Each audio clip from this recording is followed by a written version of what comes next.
Eine Unterhaltung im Bahnabteil eines Intercity Express.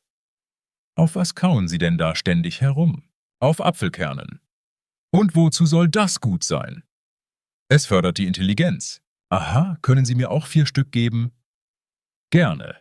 4 Stück kosten 8 Euro. Der Fahrgast zahlt und bekommt die Kerne.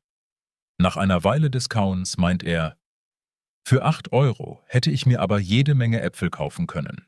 Sehen Sie, die Kerne wirken schon.